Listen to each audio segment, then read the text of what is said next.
السلام علیکم، welcome to my channel. شروع کرتے ہیں آج کی کہانی۔ وہ اس وقت کٹہرے میں کھڑی تھی۔ تمہارا رزلٹ اتنا خراب کیوں آیا؟ آغا جان نے اسے آڑے ہاتھوں لیا۔ وہ سر جھکا کر کھڑی تھی۔ سارے بہانے ختم ہو چکے تھے۔ 5 سیمسٹر سے وہ بہانے ہی تو بناتی آ رہی تھی۔ آغا جان، میں نے آپ کو پہلے ہی کہا تھا، اس کو یونیورسٹی میں ایڈمیشن دلانے کی کوئی ضرورت نہیں ہے۔ پڑھنا تو اس نے ہے نہیں، گھر کے کاموں سے جان چھڑانے کے لیے اسے ایک راستے کی تلاش تھی۔ اس کے کزن نے لقمہ دیا تو وہ خونخوار انداز میں اس کو گھورنے لگے۔ تم تو چپ ہی کر جاؤ، تم جتنے پانی میں ہو ہم سب لوگ ہی بہت اچھے طریقے سے جانتے ہیں۔ تم شکر کرو کہ چودھریوں کے ہاتھوں لگنے سے بچ گئے ہو، ورنہ جو حشر وہ تمہارا کرتے مرنے کے بعد بھی تمہیں یاد رہتا۔ آغا جان نے اسے ڈانٹ کر خاموش ہونے کا اشارہ کیا تو وہ منہ بنا کر کھڑی ہو گئی تھی اور اپنے پاؤں کے ناخنوں کو گھورنے لگی تھی۔ آج تو جیسے اس نے قسم اٹھائی ہوئی تھی کہ آغا جان کے کسی بھی سوال کا جواب نہیں دے گی۔ جواب دیتی بھی کیسے؟ الفاظ ہی ختم ہو چکے تھے۔ مجھے بتاؤ اب تمہارے ساتھ کیا کیا جائے؟ 5 سیمسٹر ہو گئے ہیں، تمہارا CGPA ابھی تک 3 سے اوپر نہیں گیا۔ اپنی کزن کو دیکھو، دلاور بھائی کو دیکھو، ان کی 2 مثال ہی نہ دیں تو وہ اچھا ہے۔ وہ جو کچھ وہاں پر کریں گھر میں آپ کو بتا دوں تو آپ اپنے کانوں کو ہاتھ لگائیں گے۔ آغا جان، توبہ توبہ، مجھے تو اس کو اپنا کزن کہتے ہوئے بھی شرم آتی ہے۔ جب بھی وہ میرے سامنے سے گزرتا ہے تو میں اپنا چہرہ چھپا لیتی ہوں، اور اگر کوئی اس کے بارے میں مجھ سے پوچھتا ہے تو میں انجان بن جاتی ہوں۔ نمل کو تو جیسے موقع مل گیا تھا موضوع تبدیل کرنے کا۔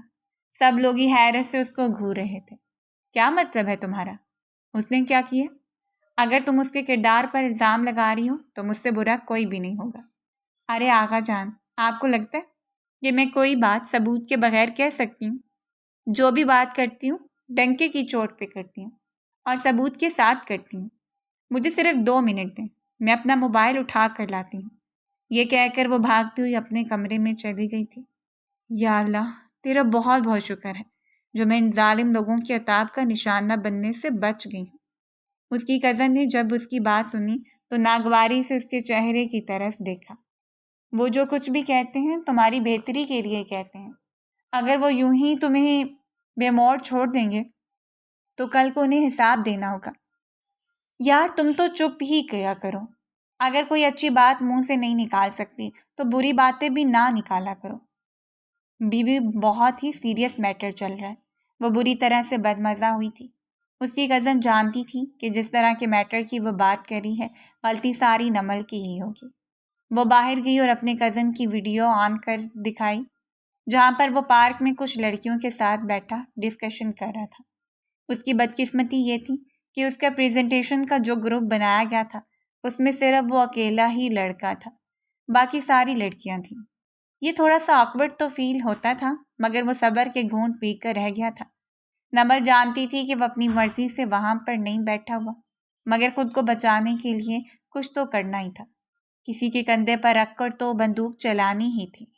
صرف یہی نہیں، رکیں، میں آپ کو ایک اور ویڈیو دکھاتی ہوں۔ یہ کہہ کر اس نے ایک اور ویڈیو اوپن کی جس میں وہ کسی لڑکی کے ساتھ کیفے میں بیٹھا ہوا تھا۔ ہاں، اس بار نمل سچی تھی کیونکہ یہ وہی لڑکی تھی جس سے دلاور محبت کرتا تھا۔ جب دلاور کی ماں نے وہ ویڈیو دیکھی تو اپنا سر پیٹتے ہوئے کہنے لگی، ہائے میں مر جاؤں، مجھے پہلے ہی پتا تھا یہ شہر کی عورتیں بہت ہی تیز ہوتی ہیں، یہ میرے بچے کو لے اڑیں گی، ہائے میرا معصوم بچہ۔ ابھی اور اسی وقت اس کو کال کرو، اس کو حویلی میں بلا، میں اس کا نکاح اس کی خالہ کی بیٹی کے ساتھ کراتی ہوں، اس طرح سے تو یہ میرے ہاتھوں سے ہی نکل جائے گا۔ وہ یکدم ہی جذباتی ہو گئی تھی۔ نمل کے لبوں پر شاطرانہ مسکراہٹ پھیلی ہوئی تھی۔ آغا جان، میں بے شک نالائق ہوں لیکن قسم اٹھا کر کہتی ہوں کہ کبھی بھی اس طرح کے کاموں میں ہاتھ نہیں ڈالا۔ تم اس کام میں ہاتھ ڈالو اور پھر دیکھو کہ تمہارا کیا حشر کرتا ہوں۔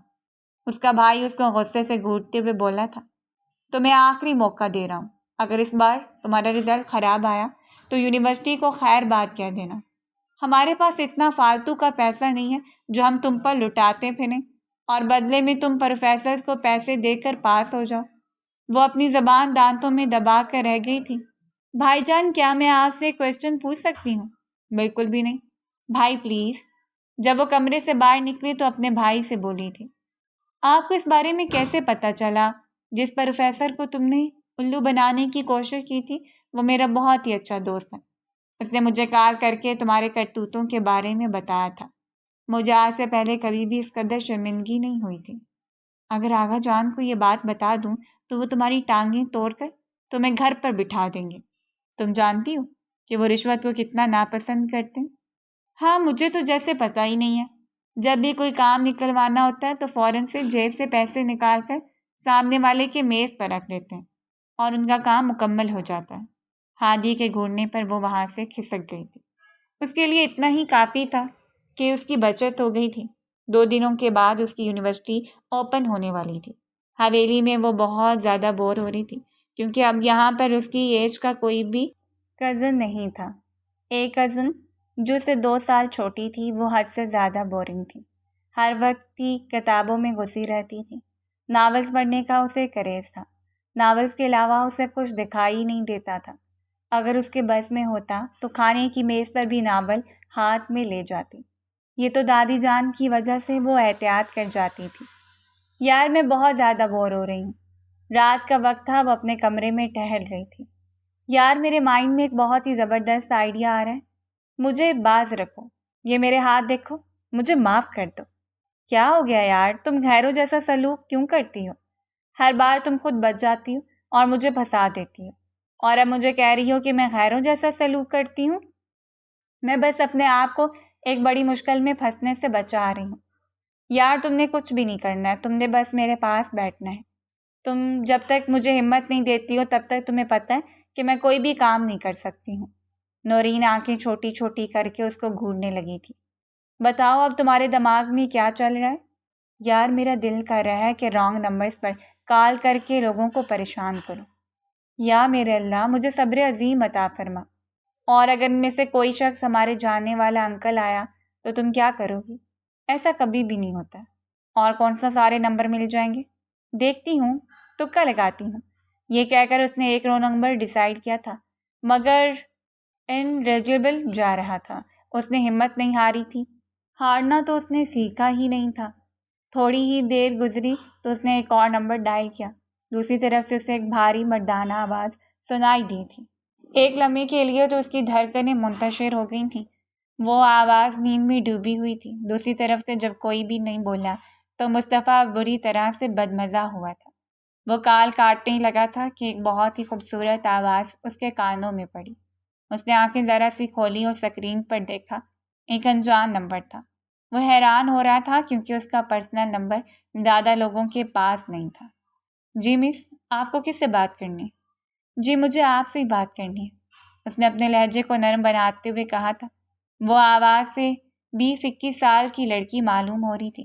اتنا تو مصطفیٰ کو اندازہ ہو ہی گیا تھا۔ وہ اس کے ساتھ شرارت کر رہی ہے۔ جی میں سن رہا ہوں، آپ بتائیں کہ آپ کو کیا بات کرنی ہے؟ وہ میں آپ کو یہ بتانا چاہتی تھی کہ جب سے میں نے آپ کو دیکھا ہے تب سے میں راتوں کو سو نہیں پا رہی ہوں۔ مجھے ایک لمحے کا بھی چین نہیں ہے۔ صبح اٹھتی ہوں تو آپ کا خیال آتا ہے، رات کو سوتی ہوں تو آپ کا چہرہ نظروں کے سامنے گھومنے لگتا ہے۔ کیا آپ مجھے بتا سکتے ہیں کہ آپ نے مجھ پر ایسا کون سا جادو کر دیا؟ انتہائی لوفرانہ انداز میں بات کرتی ہوئی وہ اس وقت نورین کو شدید زہر لگ رہی تھی۔ وہ اپنا پہلو بدل کر رہ گئی تھی۔ وہ اشارے سے اسے خاموش ہونے کے لیے بھی کہہ رہی تھی، مگر اس کی بات سننے کی بجائے وہ اپنی ہی کہانیوں میں مصروف تھی۔ ارے محترمہ، میں آپ کو جانتا تک نہیں ہوں۔ آپ کی آواز زندگی میں پہلی بار سنی ہے۔ میں نے آپ کو دیکھا تک نہیں، اور آپ ہیں کہ میری دیوانی ہو کر بیٹھی ہیں۔ آپ نے مجھے نہیں دیکھا، مگر ہم نے آپ کا تفصیلی جائزہ لیا تھا۔ اگر یہ کہا جائے کہ ہم نے آپ کا جب سے دیدار کیا ہے ہم اپنے آپ کو ہی بھول گئے ہیں۔ نورین نے کانوں کو ہاتھ لگایا تھا۔ تم سے بڑی جھوٹی میں نے اپنی ساری زندگی میں نہیں دیکھی ہے۔ اور یہ کس طرح کی باتیں کری ہو؟ حویلی کی کسی مرد نے سن لیا تو وہ اسی وقت ہی تمہیں گولی مار دے گا۔ مجھے لگتا ہے کہ آپ کی کزن تھوڑی سی ڈسٹرب ہو رہی ہیں۔ وہ اب اپنی جگہ پر اٹھ کر بیٹھ گیا تھا اور بیڈ کے ساتھ ٹیک لگا کر بیٹھ گیا تھا۔ آپ کو کیسے پتہ چلا کہ وہ میری کزن ہے؟ وہ تھوڑی سی حیران ہوئی تھی۔ اڑتی چڑیا کے پر گن لیتا ہوں میڈم صاحبہ، مگر میں تو چڑیا نہیں ہوں اور نہ ہی مجھے اڑنا آتا ہے۔ اس نے انتہائی معصومیت سے جواب دیا۔ بے ساختہ اس کا کہکا بلند ہوا تھا۔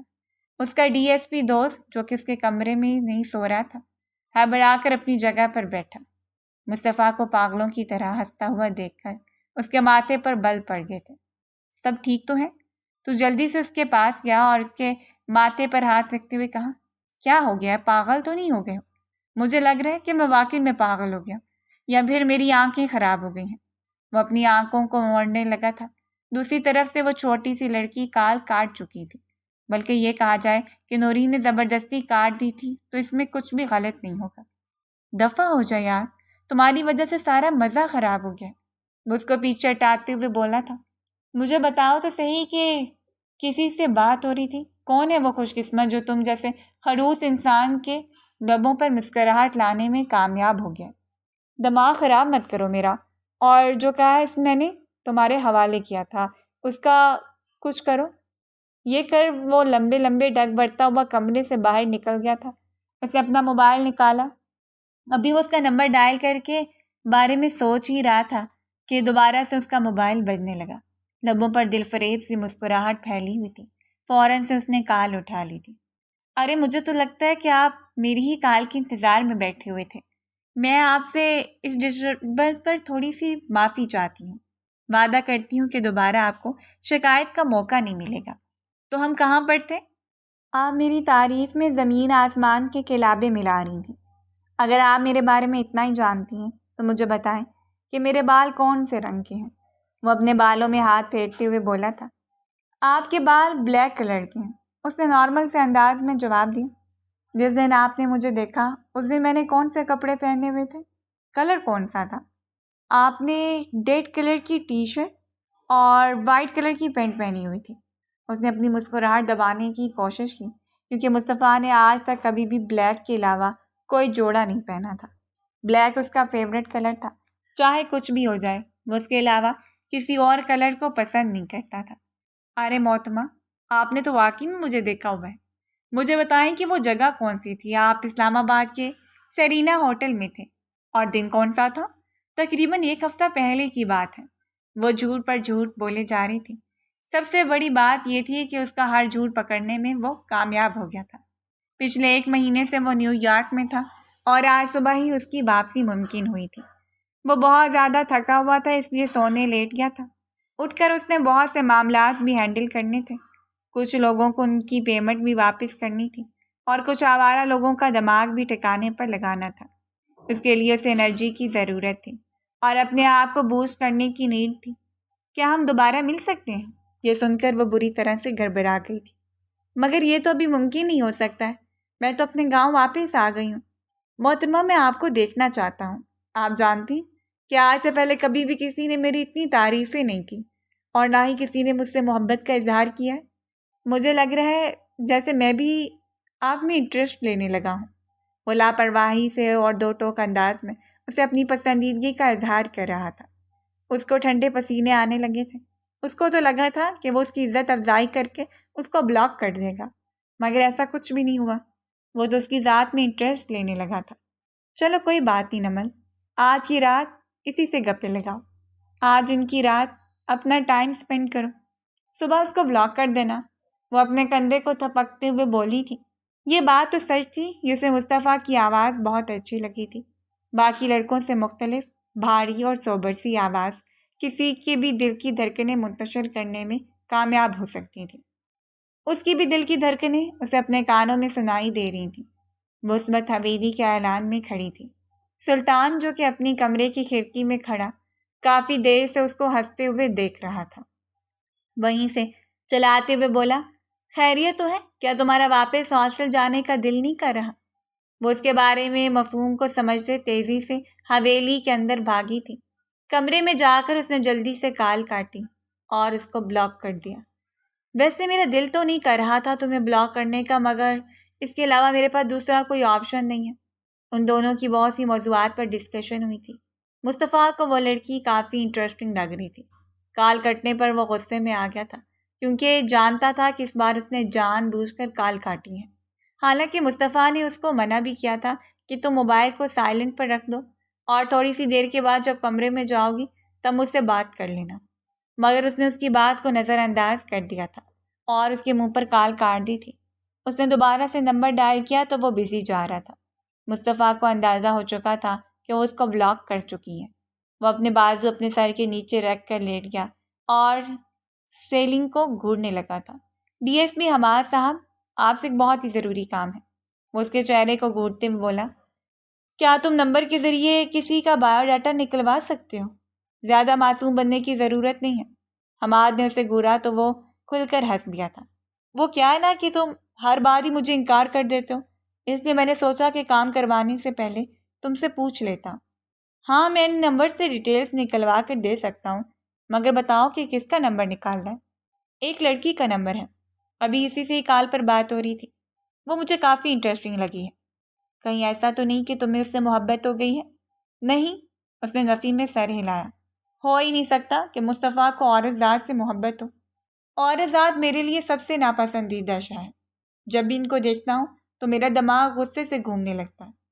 تمہیں ایک عورت کی وجہ سے باقی سب عورتوں کو جج نہیں کر سکتے ہو، اور اگر تمہیں عورتوں سے اتنی نفرت ہے تو تم کیوں اس کا نمبر اور اس کی ڈیٹیلز نکلوا رہے ہو؟ کیونکہ اس نے میری نیند خراب کی ہے، اس نے میرے ساتھ دشمنی مول لی ہے۔ اب اس کے ساتھ حساب کتاب تو برابر کرنا ہی پڑے گا۔ تم جانتے ہو کہ میں بدلہ لیے بغیر چین سے نہیں بیٹھتا ہوں۔ وہ فریش ہونے کے لیے واش روم میں گھس گیا تھا۔ وہ اپنے کمرے میں لیٹی چھت کو گھورے جا رہی تھی۔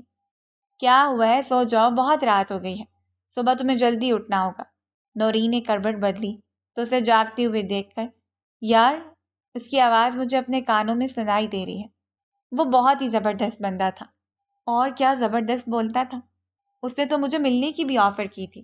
دل کر رہا ہے کہ اسے جا کر ایک چھوٹی سی ملاقات کر لیتی۔ اس کو بھاری آواز والے مرد بہت زیادہ پسند تھے۔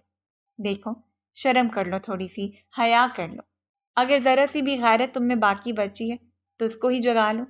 یہ کام چھوڑ دو، ورنہ کسی دن بہت بڑی مشکل میں پھنس جاؤ گی۔ کیا پتا وہ کون تھا، کیسا تھا؟ تم جانتی ہو کہ آج کل کا زمانہ کتنا خراب ہے۔ صرف آواز سے ہی ہم کسی کے کردار اور کیریکٹر کے بارے میں پتہ نہیں لگا سکتے ہیں۔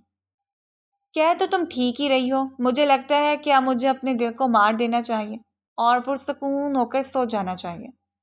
محترمہ، آپ کی بڑی میری مہربانی ہوگی اگر آپ ہم پر یہ احسان کر دیں گی۔ نور نے یہ کہہ کر اپنی آنکھوں پر ہاتھ رکھ لیا تھا۔ صبح اس کی لیٹ آنکھ کھلی تھی۔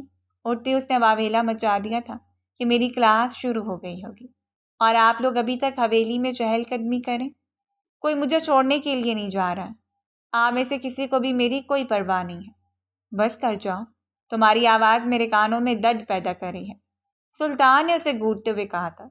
تم مجھے ہاسٹل چھوڑ کر آ جاؤ، میں چپ ہو جاؤں گی، بلکہ اگلے 4 مہینوں تک تو تمہیں آواز سننے کی ضرورت ہی نہیں پڑے گی، کیونکہ اب میں نے چھٹیوں سے پہلے حویلی واپس نہیں آنا ہے۔ پہلی لڑکی دیکھ رہا ہوں میں جو حویلی سے بھاگ رہی ہے۔ لوگ تو شکر ادا کرتے ہیں کہ چھٹیاں ہوتی ہیں اور وہ گھر میں جاتے ہیں، مگر یہاں پر تو تمہیں حویلی کے کام نظر آتے ہیں۔ ظاہر سی بات ہے، جب حویلی کی ظالم عورتیں 100 ملازم ہونے کے باوجود بھی معصوم بچیوں سے کام کروائیں گی تو کون حویلی سے نہیں بھاگے گا؟ تائی جان کو اپنی جانب آتا ہوا دیکھ کر وہ فوراً سے چپ ہو گئی تھی، اس سے پہلے کہ وہ اس کی بات سن لیتی۔ بولو بولو، خاموش کیوں ہو گئی ہو؟ تمہاری زبان صرف میرے سامنے ہی چلتی ہے۔ ابھی اگر میں تائی کو بتا دوں کہ رات کے 2 بجے تم کسی لڑکے سے بات 5000 تمہارے اکاؤنٹ میں ٹرانسفر کر دوں گی، دوبارہ مجھے تمہاری آواز نہیں آنی چاہیے۔ مجھے 15,000 دو، میں تمہیں ہاسٹل بھی چھوڑ کر آ جاؤں گا، اور تائی جان کو بھی کچھ نہیں بتاؤں گا۔ وہ اپنی دانتوں کی نمائش کرتے ہوئے بے شرمی سے بولا تھا۔ اپنی آدھی سے زیادہ پاکٹ منی تو وہ اسے دے کر جا رہی تھی۔ پتہ نہیں یونیورسٹی میں میرا کیسے گزارا ہوگا۔ پہلے دن جب وہ وہاں پر پہنچی تو کافی زیادہ لیٹ ہو چکی تھی۔ پہلی کلاس کو مس ہو گئی تھی اور دوسری کلاس کینسل ہو چکی تھی، یعنی آج کا سارا دن خواری میں ہی گزر گیا تھا۔ جب وہ یونیورسٹی سے باہر نکل رہی تھی تو اسے اپنے نام کی پکار سنائی دی تھی۔ پلٹ کر دیکھا تو وہاں پر کافی ہینڈسم انسان کھڑا تھا۔ اوہ ہو، ہینڈسم انسان کا مجھ سے کیا کام لگتا ہے کہ یہ میری اصل شخصیت کے بارے میں جانتا نہیں ہے؟ اپنے بالوں کو ٹھیک کرتے ہوئے وہ اپنے آپ کو کمپوز کرنے کی کوشش کرنے لگی تھی۔ میڈم صاحبہ، پلیز تھوڑا سا لحاظ کر لیا کریں، لائبریری میں آپ کے علاوہ بھی اور بہت سے لوگ ہوتے ہیں۔ اگر آپ کو اپنی میاں کے ساتھ کار پر بات کرنی ہوتی ہے تو آپ لائبریری سے باہر جا کر کیا کریں؟ عورت بھی آپ کی وجہ سے میں بہت زیادہ ڈسٹرب ہو رہا ہوں۔ لائبریرین اگر بیچارہ شریف آدمی ہے تو اس کا یہ مطلب نہیں ہے کہ آپ اپنی منمانی کرتی پھریں۔ دوسروں کے آرام کا آپ کو خیال رکھنا چاہیے۔ یہ کہہ کر جتنی تیزی سے آیا تھا وہ اتنی تیزی سے وہاں سے چلا گیا تھا، جبکہ وہ حیرت سے منہ کھولے کھڑی رہ گئی تھی۔ وہ جو سمجھ رہی تھی کہ وہ اس کی تعریف کرے گا اور شاید اس کو پرپوز بھی کر دے گا، لیکن وہ تو اس کی عزت افزائی کر کے چلا گیا تھا۔ او مائی گاڈ، اس نے مجھے اتنی باتیں سنائیں، انہیں کچھ بھی نہیں بولی۔ شٹ، وہ اس کی طرف بھاگی تھی مگر وہ اب نظروں سے غائب ہو چکا تھا۔ وہ پاؤں پٹکتی یونیورسٹی سے باہر نکل رہی تھی۔ ابھی بھی ذہن میں وہی رات والی کال گھوم رہی تھی، وہی بھاری آواز، خوبصورت لہجہ۔ کوئی انسان اس قدر پیارا کیسے بول سکتا ہے؟ آواز اتنی پیاری ہے، وہ خود کیسا ہوگا؟ کیوں نہ میں اس کے نمبر کی ڈیٹیلز نکلوا لوں؟ اس نے اپنے کزن کو کال ملائی تھی۔ اس کے کزن نے اسے کوڑا جواب دیا تھا کہ میں تمہارا کوئی بھی گھٹیا کام نہیں کروں گا۔ 2 ہی دنوں کے بعد اس نے اپنی کچھ سہیلیوں کے ساتھ مری جانے کا پلان بنایا تھا۔ اس بارے میں بھی اس نے حویلی والوں کو کچھ بھی نہیں بتایا تھا۔ وہ یہ بھی جانتی تھی کہ دلاور اس کے فون کا پیاسا بنا ہوا ہے، کیونکہ اس کی شکایت لگانے کی وجہ سے دلاور کی اماں نے اس کا نکاح اپنی بہن کی بیٹی کے ساتھ طے کر دیا تھا اور دلاور کو دھمکی دی تھی کہ اگر تم نے یہ شادی نہیں کی تو تم میرا مرا ہوا منہ دیکھو گے۔ وہ بیچارہ بری طرح سے پھنس گیا تھا۔ یونیورسٹی میں ایک لڑکی سے عشق کر کے بیٹھا ہوا تھا اور اب ماں کی دھمکیوں کی وجہ سے بھی پریشان تھا۔ ایک دن وہ اس کو یونیورسٹی میں ملی تو وہ اس کے سامنے جا کر کھڑا ہو گیا اور اس کو گھورتے ہوئے بولا، تم میرے ریڈار میں ہو، مجھ سے بچ کر رہنا، کیونکہ تمہاری کوئی بھی غلطی میری نظروں کے سامنے آئی تو اس بارے میں تمہیں بخشوں گا نہیں اور نہ ہی تمہارے گناہوں پر پردہ ڈالوں گا، بلکہ اس بار میں اسی طرح سے اشتہار لگاؤں گا جس طرح سے تم نے میرے اشتہار پوری دنیا کے سامنے لگائے تھے۔ وہ اپنا دور نگل کر رہ گئی تھی۔ صرف اس کا رب ہی جانتا تھا کہ وہ کتنی مشکل سے اپنی ٹانگوں پر کھڑی ہے، ورنہ تو اس کی ٹانگیں خوف سے تھر تھر کانپ رہی تھیں اور اس کو لگ رہا تھا کہ وہ اگلے ہی پل لڑکھڑا کر زمین پر گر جائے گی۔ ہاں ٹھیک ہے، میں تم لوگوں سے ڈرتی نہیں ہوں، جو کرنا ہے کر لو، مجھے کسی سے بھی کوئی خوف محسوس نہیں ہوتا ہے۔ میں صرف اپنے رب سے ڈرتی ہوں اور کسی حد تک آغا جان سے بھی ڈرتی ہوں۔ جنید بھائی سے بھی تھوڑا تھوڑا ڈر لگتا ہے اور بس تائی جان، اس کے علاوہ مجھے کسی سے ڈر نہیں لگتا۔ وہ اپنی انگلیوں پر گننے لگی تھی۔ محترمہ، آج کے بعد تم مجھ سے بھی ڈرنا شروع ہو جاؤ، کیونکہ اب میں تمہیں چھوڑوں گا نہیں۔ انگلی اٹھا کر دھمکی دیتا ہوا وہاں سے چلا گیا تھا۔ کیا تمہیں ذرا بھی شرم نہیں آئے گی؟ ایک عورت سے بدلہ لیتے ہوئے وہ پیچھے سے اونچی اونچی آواز میں چلا رہی تھی۔ آس پاس سے گزرتے ہوئے اسٹوڈنٹ مسکراتے ہوئے اس کو گھور رہے تھے۔ ان کی نظروں کی تپش کو محسوس کرتے ہوئے وہ دل ہی دل میں ان کو کوس رہی تھی۔ ہاسٹل پہنچی تو پتہ چلا کہ لائٹ رہی تھی اور صبح سے لائٹ خراب تھی۔ اب وہ گرمی میں لیٹی لائٹ والوں کو گالیاں دے رہی تھی جب اس کی روم میٹ بولی، تم ہر وقت جلتی بنتی کیوں رہتی ہو؟ تمہیں کبھی سکون کیوں نہیں ملتا؟ کیا مطلب ہے تمہارا؟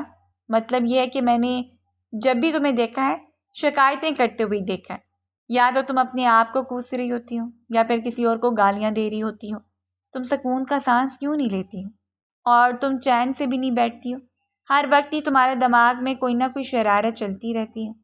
ابھی تھوڑی دیر پہلے وارڈن نے ایک میٹنگ رکھی تھی، تم اس میں بھی موجود نہیں تھی۔ وارڈن بہت زیادہ غصہ کر رہی تھی۔ وہ بتا رہی تھی کہ وہ تمہاری حویلی میں کال کرے گی اور تمہارے آغا جان کو تمہارے کرتوتوں کے بارے میں بتائے گی۔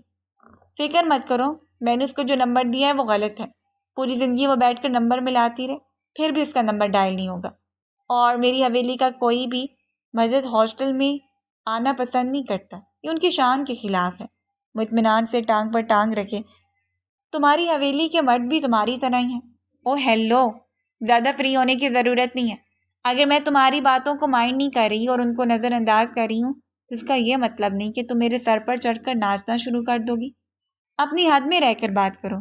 وہ فوراً ہی اس کو اس کی اوقات یاد دلا چکی تھی۔ اس کی روم میٹ اس کو گالیاں دیتی ہوئی وہاں سے چلی گئی تھی۔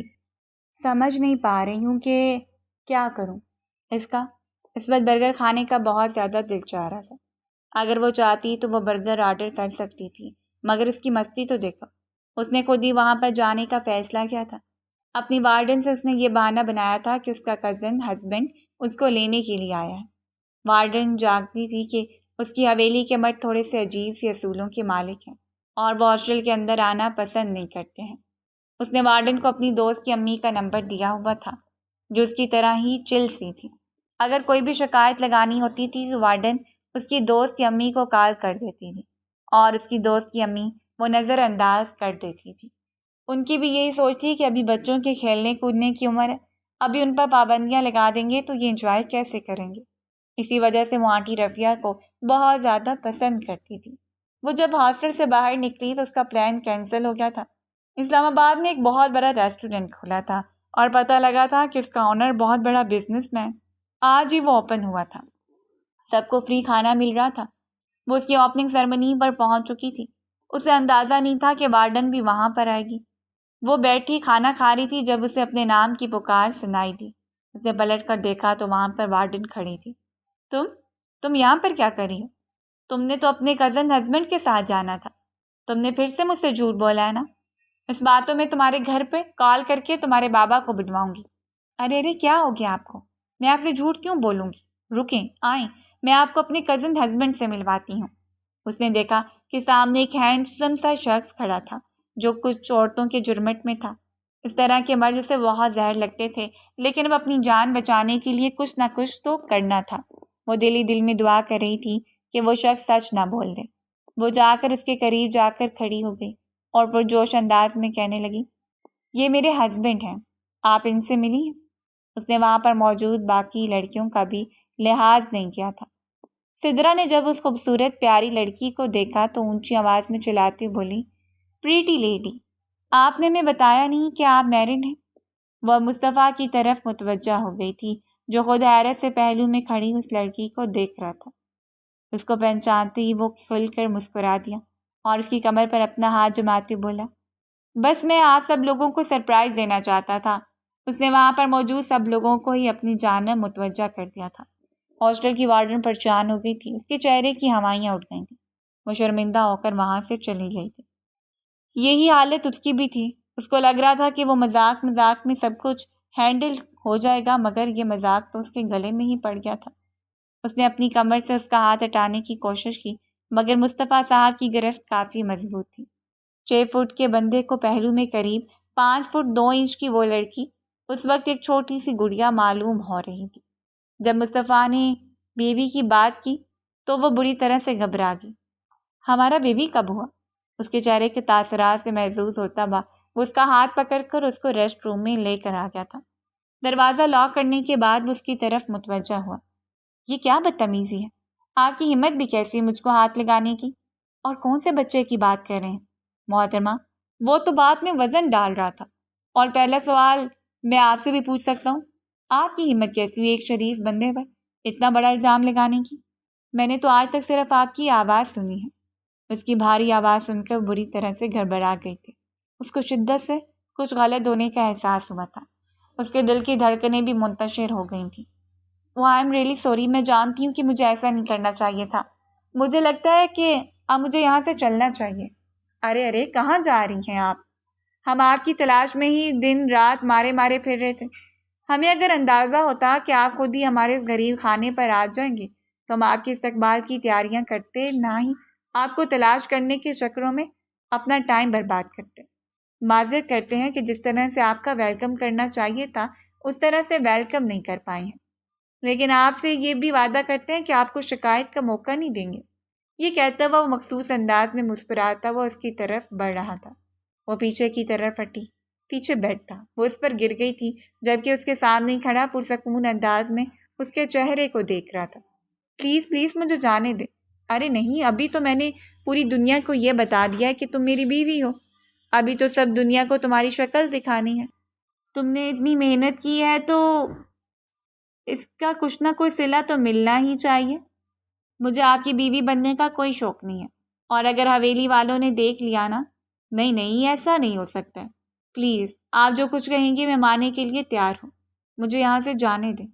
میں میڈیا اور باقی لوگوں کا سامنا نہیں کر سکتی ہوں۔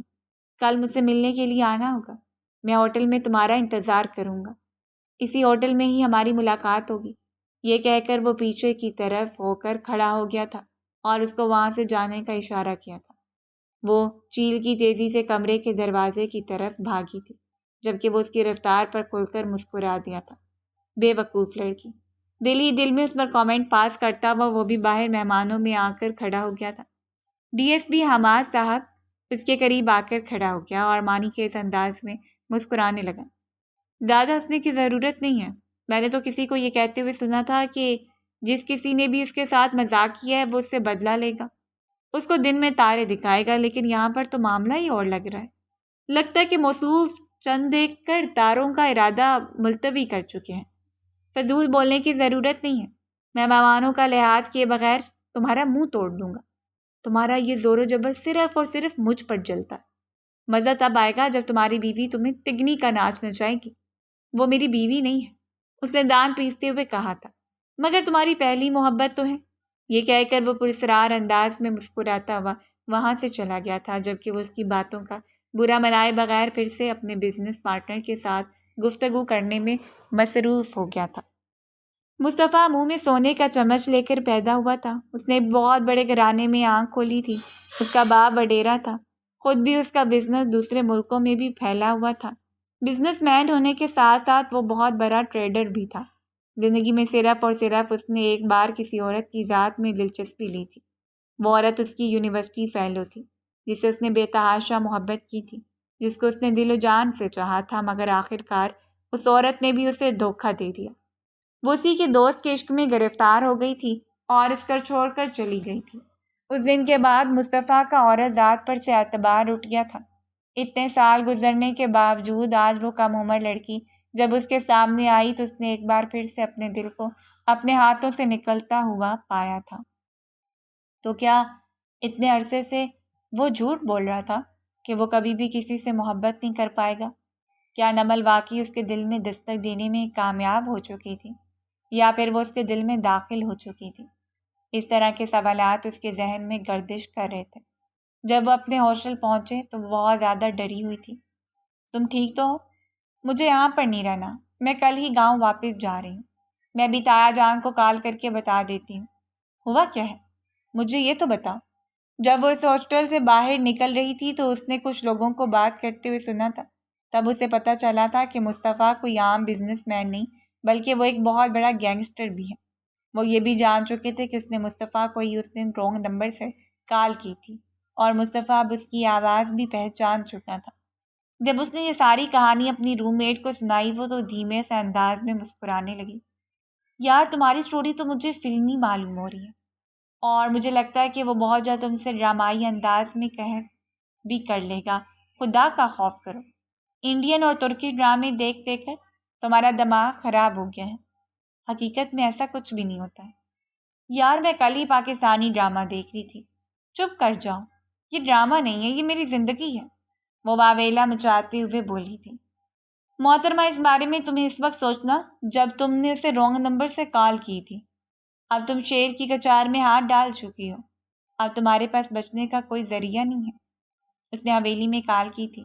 اس کو پتہ چلا تھا کہ گھر کے بڑے افراد عمرہ کرنے کے لیے جا چکے، جبکہ اس کے کزن ٹرپ مری گئے ہوئے تھے۔ میری قسمت خراب تھی جو میں یہاں پر چلی آئی۔ صبح جب وہ ہاسٹل سے باہر نکلی تو محترم کی گاڑی سامنے ہی کھڑی تھی۔ اس نے اسے گاڑی میں بیٹھنے کا اشارہ کیا، اس نے انکار کر دیا۔ مصطفیٰ اب اس کے ساتھ ساتھ اپنی گاڑی چلا رہا تھا۔ جاؤ یہاں سے، تم کس قدر ڈھیٹ انسان ہو۔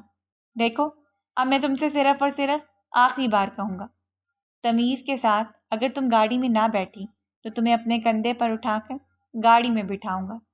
اس بار بھی نمبر نے بات نہیں سنی تھی تو وہ گاڑی سے باہر نکل آیا تھا۔ اس کو اپنے کندھے پر اٹھا کر اس نے زور سے گاڑی میں پھینکا۔ تم سے زیادہ ٹھڑکی انسان میں نے اپنی ساری زندگی میں نہیں دیکھا۔ ارے ابھی تک تو میں نے تمہیں اپنی ٹھڑک دکھائی ہی نہیں ہے۔ مجھے تمہارے ساتھ نہیں جانا ہے۔ میں تم سے صاف صاف بات کروں گا کہ میں تم سے نکاح کرنا چاہتا ہوں۔ تم جیسے لڑکوں سے میں بہت اچھے طریقے سے واقف ہوں، جو لڑکیوں کو نکاح کا جھانسا دیتے ہیں اور پھر ان کو استعمال کر کے چھوڑ دیتے ہیں، اور میں تم جیسے مردوں پر یقین نہیں کرتی ہوں۔ مطلب وہ تمہیں یقین دلانے کے لیے مجھے پریکٹیکل کر کے دکھانا ہوگا۔ کیا مطلب ہے؟ سمجھ آ جائے گی۔ وہ اس کو اپنے فارم ہاؤس لے کر گیا تھا۔ تھوڑی دیر میں اپنے دوستوں کو وہاں پر بلا لیا اور پھر گن پوائنٹ پر اس نے اس سے نکاح کر لیا۔ اب تمہیں یقین آ گیا کہ میں واقعی تم سے نکاح کرنا چاہتا تھا؟ اس چھوٹی سی لڑکی کو اپنا سر گول گول چکراتا ہوا محسوس ہو رہا تھا۔ مجھے تم سے شدید نفرت ہے، وہ اپنی آنکھوں میں آنسو لیے بھیگے ہوئے لہجے میں بولی تھی۔ مجھے بھی تم سے کوئی خاص محبت نہیں ہے، بس تم سے تھوڑی سی اٹریکشن ہو گئی ہے۔ جیسی اٹریکشن ختم ہوگی تو میں خود بھی اپنی زندگی سے نکال پھینک دوں گا۔ یہ تو اس رونگ کال کی سزا ہے جس طرح سے تم نے میری نیند خراب کی تھی۔ اس کے گالوں کو پیار سے تھپکتا ہوا کمرے سے نکل گیا تھا۔ اس نے بھی اس کے پیچھے جانے کی کوشش کی، مگر اس سے پہلے ہی وہ کمرے کا دروازہ باہر سے لاک کر چکا تھا۔ وہ رات اس نے حویلی میں ہی گزاری تھی۔ پوری رات ہی وہ دروازہ پیٹتی رہی تھی، مگر کسی نے بھی دروازہ نہیں کھولا تھا۔ صبح جب وہ کمرے کے اندر داخل ہوا تو اس نے غصے سے مصطفیٰ کا گریبان پکڑ لیا تھا۔ مصطفیٰ کے ماتھے پر بل پڑ گئے۔ ایک جھٹکے سے اس نے اپنا گریبان چھڑوایا اور دو ٹوک انداز میں کہا، آج تو تم نے یہ غلطی کر دی ہے، دوبارہ یہ غلطی مت کرنا۔ تم نے میری زندگی برباد کر دی ہے۔ تمہیں اندازہ بھی ہے، ابھی تو میں نے صرف اور صرف تم سے نکاح کیا۔ اگر تم نے اپنی زبان کو لگام نہ لگائے تو اس کے علاوہ بھی اور بہت کچھ کر دوں گا۔ یہ کہہ کر وہ خاموشی سے صوفے پر ٹانگ چڑھا کر بیٹھ گیا تھا اور اس کے تایا جان کا نمبر ڈائل کرنے لگا تھا۔ آپ کی بھتیجی اس وقت میرے پاس ہے۔ اگر تو آپ کو اپنی بھتیجی کی زندگی چاہیے تو وہ ساری فائلز خاموشی سے میرے بتائے ہوئے پتے پر پہنچا دیں، ورنہ جو اشر میں آپ لوگوں کے ساتھ کروں گا وہ آپ ساری زندگی ہی یاد رکھیں گے۔ دوسری جانب سے آنے والی آواز کو سن کر اس لڑکی کو زمین اپنے قدموں کے نیچے سے نکلتی ہوئی محسوس ہوئی تھی۔ اس لڑکی کے ساتھ جو بھی کرنا ہے کر لو۔ اگر تو تمہیں لگتا ہے کہ اس لڑکی کو اپنے قابو میں کر کے تم ہمیں بلیک میل کرنے میں کامیاب ہو جاؤ گے تو یہ تمہاری سب سے بڑی غلط فہمی ہے۔ اس لڑکی کے ساتھ ہمارا کوئی خونی رشتہ نہیں ہے، وہ تو ہمیں کچرے کے ڈھیر پر ملی تھی۔ میرے بھائی کو اس پر رحم آ گیا اور وہ اس کو حویلی میں لے آیا۔ میں تو شروع سے اس لڑکی کو حویلی میں رکھنے کے خلاف تھا، لیکن چونکہ اس کے نام چند زمینیں تھیں، میں چاہتا تھا کہ وہ زمینیں بھی اس سے چھین لو۔ یہ کہہ کر انہوں نے کال کاٹ دی تھی۔ اتنا بڑا راز جو آج اس پر آشکار ہوا تھا، آنسو موتیوں کی طرح اس کی آنکھوں سے ٹوٹ کر زمین پر گر رہے تھے۔ نہیں میری جان، میرے ہوتے ہوئے تمہیں کسی بھی چیز کی ٹینشن لینے کی ضرورت نہیں ہے۔ وہ غصے سے اس کا ہاتھ جھٹک کر چیختے ہوئے بولی تھی۔ جھوٹ ہے، یہ فریب ہے، یہ سب کچھ تمہاری وجہ سے ہوا ہے۔ اگر تم مجھے یہاں پر نہ لے کر آتے تو یا میرے اللہ کیا کروں؟ وہی زمین پر بیٹھ گئی اور پھوٹ پھوٹ کر رونے لگی۔ تم نے صرف ایک کام کرنا ہے، اس حویلی کے اندر ہی محدود رہنا ہے۔ میری اجازت کے بغیر اس حویلی سے باہر نہیں نکلنا۔ میں تمہارا کوئی بھی حکم نہیں مانوں گی۔ تم ایک گینگسٹر ہو، نہ جانے کتنے معصوم لوگوں کو قتل کر چکے ہو۔ مجھے تم جیسے لوگوں سے شدید نفرت ہے۔ سوچو اگر میں انہیں معصوم لوگوں کو جان سے مارا ہے تو تمہیں بھی نقصان پہنچا سکتا ہوں، اس لیے مجھ سے بچ کر رہنا۔